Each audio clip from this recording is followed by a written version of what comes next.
Hola.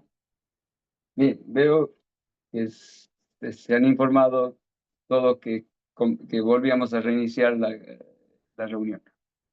A veces me genera unos 10 minutos de tiempo este, que me limita para volver a iniciar, pero en este caso no. Así que vamos a continuar entonces con la clase. Voy a compartirles el mismo Power que estaba compartiendo. Bien. Entonces, vamos a lo que se llama la preentrevista. Una vez que se han recibido los currículum, que se han tomado los distintos elementos de referencia para poder eh, determinar quiénes en principio están en condiciones de ser entrevistados o no. Recuerden que a veces en las búsquedas se ponen condiciones excluyentes para evitar que la cantidad de currículum que se presente sea, o que mejor dicho, que se presenten personas que no califican. Entonces, para evitar un proceso de pérdida de tiempo, en la búsqueda se ponen esas condiciones excluyentes. Luego se analizan los currículum y normalmente pasan a la entrevista, se hace una selección en aquellos currículum de personas que se consideran en mejores condiciones para cubrir el cargo y a esos entonces pasan a la etapa de la entrevista. La entrevista tiene una etapa previa que se denomina preentrevista, en el cual tenemos que estudiar bien el caso de la selección, analizar los currículums, tener bien en claro de cada currículum qué consideramos importante, qué dudas nos aparecen, qué aspectos deberíamos tratar de profundizar en función de lo que está dicho en el currículum. Todo ese proceso lo tenemos que tener desarrollado en la etapa previa a la entrevista. ¿De acuerdo? Bien. Entonces, eh, después viene la entrevista en sí. Es necesario disponer una logística en la entrevista de selección. Eh, en general, yo le decía que debe ser hecha por una sola persona. No siempre. Hay algunos casos que sí, pero esto es en forma general. Lo que sí es importante disponer de un lugar donde no haya interrupciones, con 2 sillones, etcétera, prever el tiempo de duración. Bueno, parecen cosas obvias estas, pero cuando ocurren, el lugar inapropiado o no solo definido como un lugar que está, digamos, predeterminado para realizar esta tarea de entrevista, de pronto se abren las puertas, se generan interrupciones y eso obviamente va en contra de todo, incluso de la imagen que da la organización, ¿no es cierto? Eh, Como les decía antes, definir nuestro objetivo en el caso de la selección del candidato. eh, no se debe dar el objetivo por supuesto, ¿no? Esto vuelvo al punto de lo que les decía antes, tiene relación con lo que hemos definido como el perfil del puesto. Vamos a tener que tener bien en claro eh, lo que pretendemos y nunca darlo por supuesto, ¿cierto? Decidir nuestra estrategia, en el caso de la selección, es recomendable ser amable, dar información, observar y escuchar al otro. Fíjense que acá dice la palabra observar. Es muy importante la observación. Hay muchos aspectos que surgen no del lenguaje, no de lo que se pregunte o de lo que se responda, sino de lo que se ve. Y eso es parte importante de la entrevista. Es más, un aspecto que es importante tenerlo presente es que cuando hay entrevistas, se debe luego de la entrevista hacer un resumen explicativo de qué se consideró de esa persona o de ese candidato, porque si no, cuando uno entrevista a más de uno, de pronto se genera una confusión y no se tiene en claro si lo que vimos o lo que apreciamos de una persona era de determinada persona o de otra. Por eso es importante, luego de cada una de las entrevistas, volcar el detalle de lo que se ha, digamos, por lo que surgió de esa entrevista en cuanto a la valoración de la persona, en cuanto a qué se considera en cada caso como aspectos positivos o negativos, ¿no es cierto? Para poder eh, luego tenerlo ordenado en la etapa final en que se hace la comparación y se definen los que se seleccionan, ¿no? Acá dice que es importante escuchar al otro. Bueno, esto es muy importante. En la entrevista, si bien hay algunas preguntas puntuales que se van a realizar, se trabaja mucho sobre el escuchar lo que el otro dice, ¿no? Tanto en la respuesta a lo que se le pregunta como en lo que espontáneamente la persona manifiesta. Entrevista propiamente dicha tiene lo que se llama un tiempo de apertura. La apertura es el tiempo de recibir amablemente, ofrecer algo de tomar, ubicarse en el lugar y contar qué es la empresa, qué estamos buscando. Esto es importante porque no es solamente el que está entrevistando el que va a sacar información de ese proceso, sino el entrevistado también. Entonces uno también tiene que tratar de transmitir la imagen que pretende de la empresa. Y para eso es importante contar un poco qué es la empresa, qué estamos buscando y por supuesto dar una idea de que el proceso que se está haciendo es ordenado. Esto tiene que ver también con el haber definido el espacio adecuado, que no haya interrupciones, todo lo que ya les mencioné, ¿no es cierto? Eh, Obviamente que aquí, en este tiempo de apertura, se aclaran algunas dudas que pueda presentar el candidato, ¿no es cierto? Después viene la consideración de la cuestión. Se debe estar atento a la información que nos dará el entrevistado, lo que yo recién le mencionaba, y formular las preguntas que nos permitan aclarar nuestras dudas, ¿no es cierto? El currículum, que ya los habremos leído bien, quizá haya dejado cuestiones sin especificar, un poco lo que les decía antes, que ya las tenemos que tener predefinidas, y esas cuestiones son las que vamos a intentar que el candidato desarrolle y nos complemente para poder tener esta visión, como les decía, complementaria de la entrevista respecto del currículum, ¿no es cierto? Bien, eh, todo el proceso de la entrevista en sí sería esta segunda fase, que por supuesto tiene que dejarnos en claro todas nuestras dudas y todo lo que consideramos importante en este proceso de selección para evaluar a la persona. Como les digo, es algo abierto, no está preestructurado ni totalmente definido. Podemos tener una orientación de qué preguntas le haremos a cada uno en función de los currículums, etcétera, pero va a ser algo que va a resultar de la propia entrevista, y su resultado, como dije, lo plasmamos después de la entrevista para tener bien en claro cuál fue nuestra percepción de la persona, ¿no? Y, y luego hay un tiempo de cierre, en el que, bueno, hay que determinar las conclusiones y cómo, cuando nos comunicaremos con esa persona, a menos que el proceso concluya en ese punto. Normalmente, luego de una entrevista, se suele, en algunos casos, mencionar que se van a comunicar con la persona oportunamente, pero esto es por experiencia. Las entrevistas no siempre son únicas, son procesos en los cuales puede haber una primera, una segunda entrevista, ¿no es cierto?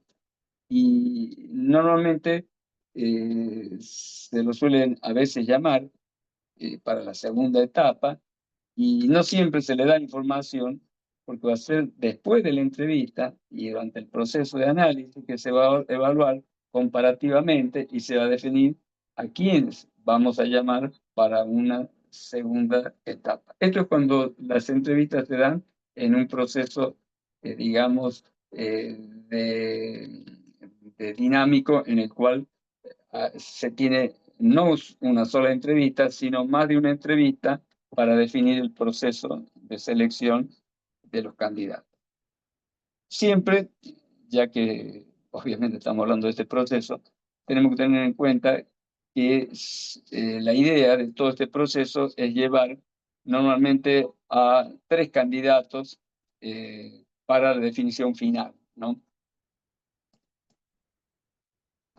Post-entrevista, analizar lo considerado, completar el formulario de entrevista tratando de examinar las evaluaciones realizadas, evaluar sobre todo en qué medida una persona es indicada para trabajar en el sector, las personas que están en contacto con ella. Bueno, todo lo que yo les mencioné.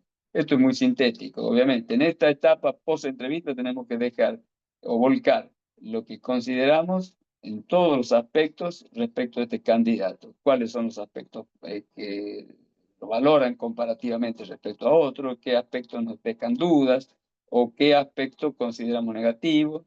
En fin, eso, para ser ordenado, se tiene que hacer después de la entrevista y lo tenemos que plasmar antes de seguir entrevistando a otras personas, ¿cierto?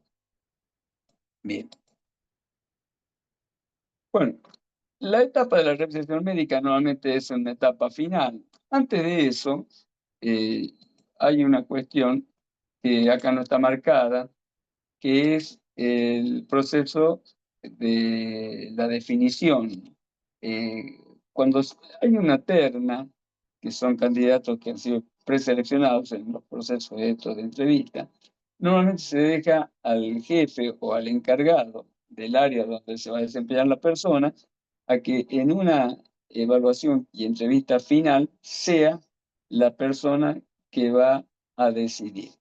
Porque todo este proceso se lo puede haber hecho con estructuras de personas, digamos, que tienen toda esta formación y esta capacidad para realizar todo este proceso de selección, pero hay una valoración personal que va a ser el jefe y el encargado, que en definitiva va a ser el que va a trabajar con él, y es conveniente que sea entonces que surja de esa valoración la selección final.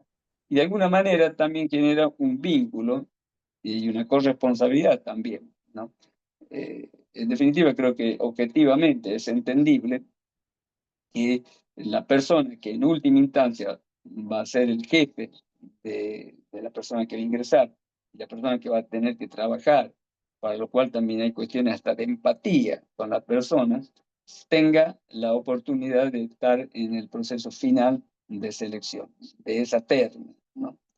Así que bien, eso se lo quería aclarar.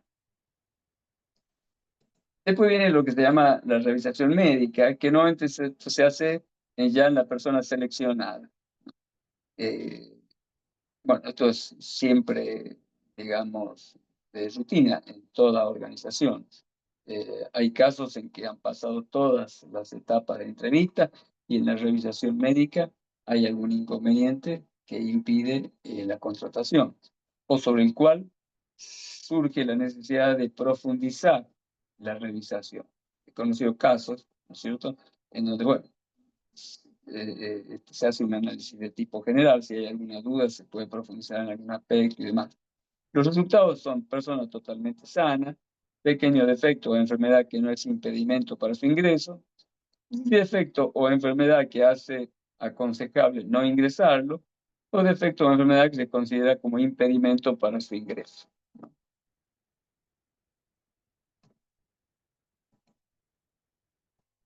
Bien, el ingreso. Una vez terminado el proceso, se acuerda la fecha de su ingreso. Algunas empresas entregan al futuro empleado un escrito donde contan las condiciones que se acordaron, etcétera. Pero bueno, ya se define una fecha de ingreso.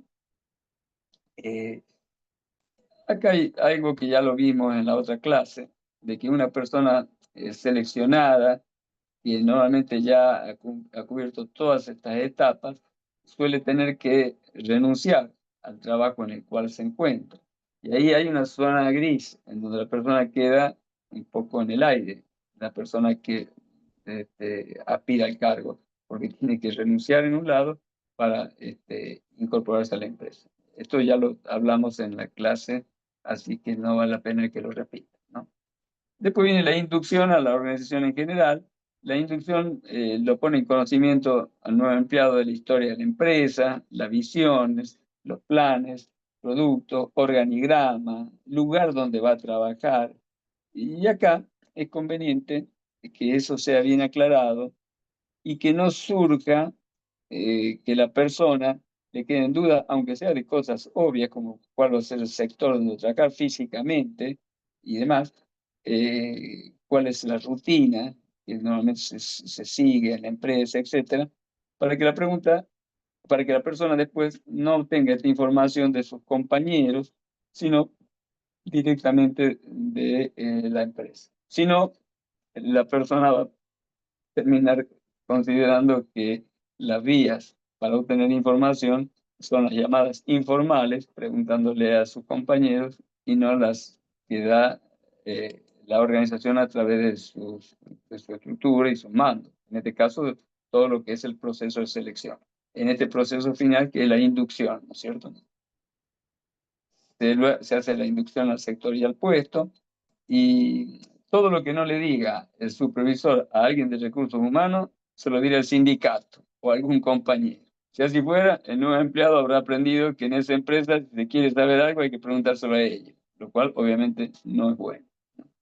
Algo que sí resulta importante en el tema de lo que es la revisación médica, para los casos de personas en la parte operativa, no para procesos de selección de mandos, sectores medios, supervisión, etcétera, sino las personas que se van a desempeñar en procesos, digamos, directos de trabajo, y sobre todo con actividad física y demás.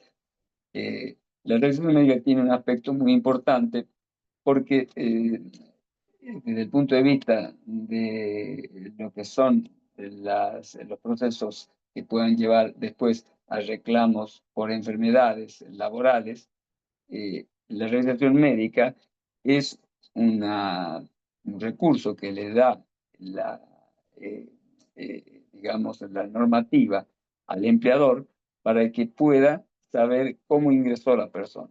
De modo tal que si después la persona quiere hacer un reclamo por una enfermedad profesional, se tenga la referencia de cuál fue su estado de salud cuando ingresó, ¿no es cierto?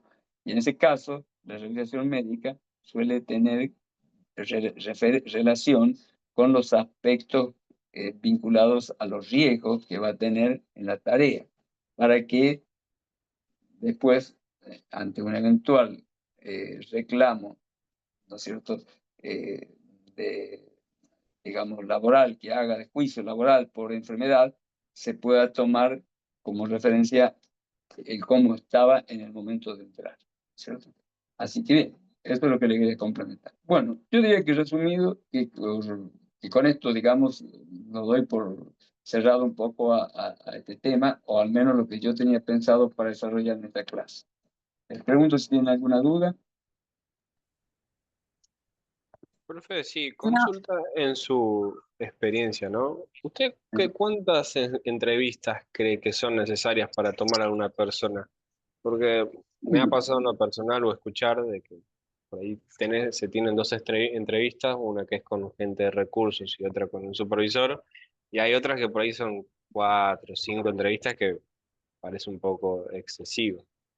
Yo le puedo decir de la experiencia, porque he visto a varias personas que han tenido procesos de selección. En lo que yo he podido apreciar, normalmente suelen ser tres como máximo, ¿no? Pues, no hay un límite definido, poder eventualmente darse la posibilidad de alguna entrevista más, pero yo diría que ese suele ser eh, la cantidad de entrevistas máxima que se hacen en los procesos, ¿no? profesor, le hago No una sé. cosa. Los Sí. psicotécnicos ahora no, hay empresas que ahora no los hacen. ¿Por qué? Que antes los hacían siempre. ¿Por qué ahora hay Perdón, empresas? no le entendí. Sí, los psicotécnicos que antes se hacían siempre para el ingreso. Hay empresas que hoy eligen no hacerlo. ¿Por qué ese cambio? El análisis médico, el, No, no, digamos, el análisis psicológico que te hacen, el psicotécnico, digamos. el psicotécnico. Bueno, Ujú. mire, el tema del psicotécnico está muy relacionado con lo que tiene vínculo con características particulares del puesto. Por ejemplo, hay en orden a temas, ya esto lo relaciono con mi experiencia como perito, hay ciertos cargos que requieren ciertas características psicológicas porque hay condiciones de riesgo. Por ejemplo, personas que van a estar en lugares que implican riesgos y que es importante conocer lo que se llama la aversión al riesgo, y en esto es algo importante para el cual el psicotécnico nos da una referencia muy importante para esa tarea. Por ejemplo, las personas que van a trabajar en altura o que van a trabajar en condiciones muy críticas vinculadas con el tema de la seguridad, tanto para ellos como para otras personas, según la tarea, ¿no es cierto? Hay casos en donde los riesgos no solamente involucran a la persona, sino también al grupo, ¿no es cierto? Cuando hay tareas que requieren personas que sean medidas, que tengan un cierto grado de prudencia, por llamarles, ¿no es cierto? Es decir, que tengan cierta aversión al riesgo. Bueno, estas cosas, la única manera es mediante un test psicotécnico, ¿no? O Este sea que está casualmente incluso me lo comenta. con la Sí, sí, tarea que va a desempeñar, con el puesto que va a desempeñar. por eso, sí, sí, sí, sí. Esto Ok. incluso yo tuve la experiencia específica en una etapa de mi formación, cuando hacía una materia de la maestría, tenía un profesor que era consultor y que marcaba precisamente algunos casos en donde hacían este tipo de evaluaciones para puestos donde existían este tipo de riesgos, ¿no? Además de un poco la experiencia que tengo en función de mi tarea pericial, como le digo. No sé si Gracias. hay alguna otra pregunta. Profe, Sí. el tema de los dibujitos que antes los hacían hacer, ¿no? En el psicotécnico, eso ya como que pasó de moda. Ahora es más tipo lenguaje corporal o grafología, esas cosas ponen en práctica, ¿no? Mire, en lo que es la parte del test psicológico, existen test muy específicos. Inclusive hay uno eh, en el que se hacen ver figuras no definidas y se trata o se pregunta qué uno ve en esas figuras o imágenes. Estos son aspectos que tienen, digamos, relación con el análisis psicológico. Y esos son precisamente los psicólogos los que dominan esa técnica. A veces le hacen hacer un dibujito, a veces, incluso cuando le hacen hacer un dibujito, no siempre se fijan en qué es lo que dibujó, sino en la forma como lo dibujó, la actitud. Hay muchos aspectos, pero eso ya son muy técnicos, digamos, del profesional desde el punto de vista psicológico. Incluso estos test en donde les digo que le preguntan en figuras qué es lo que ve en cada figura y demás, que después llevan a una interpretación desde el punto de vista psicológico.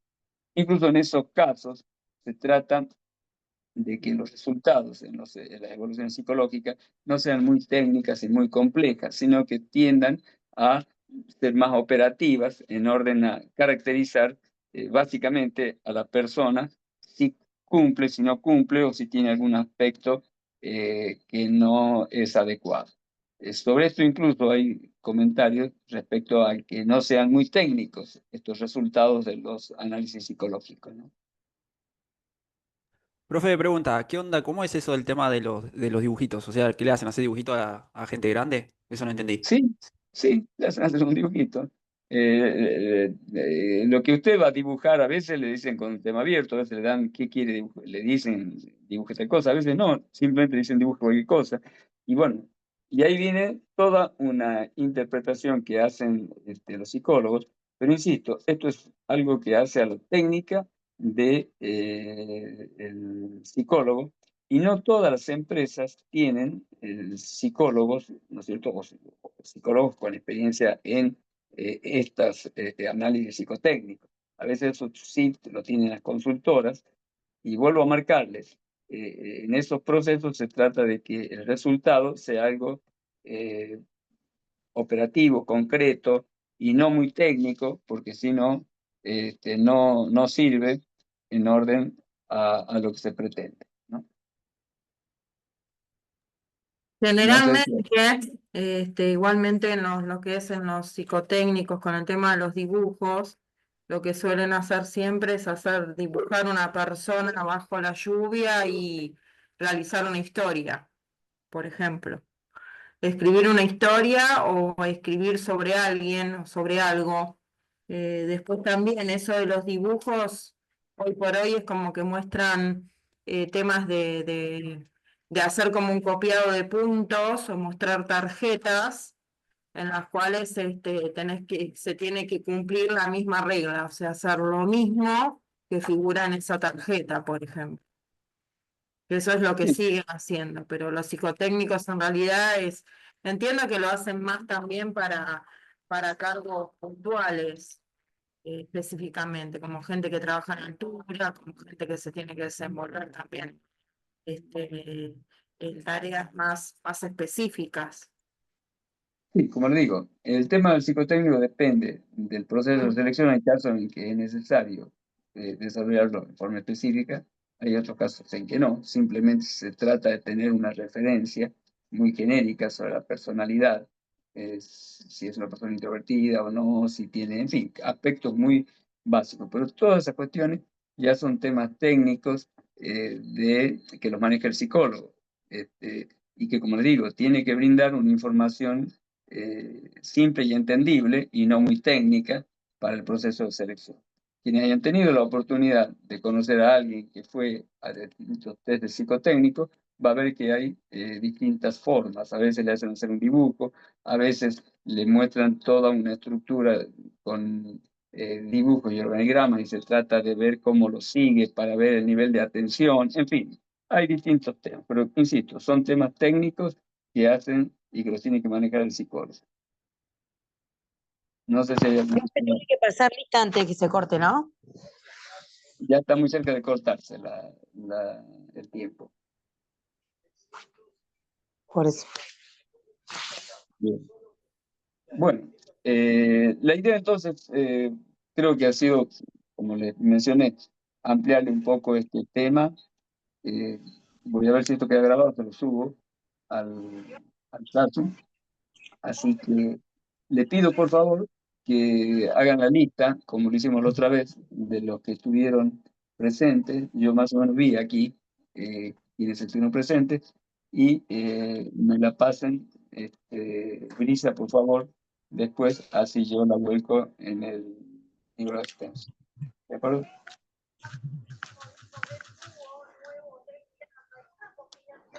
Bueno, profe. Muy bien.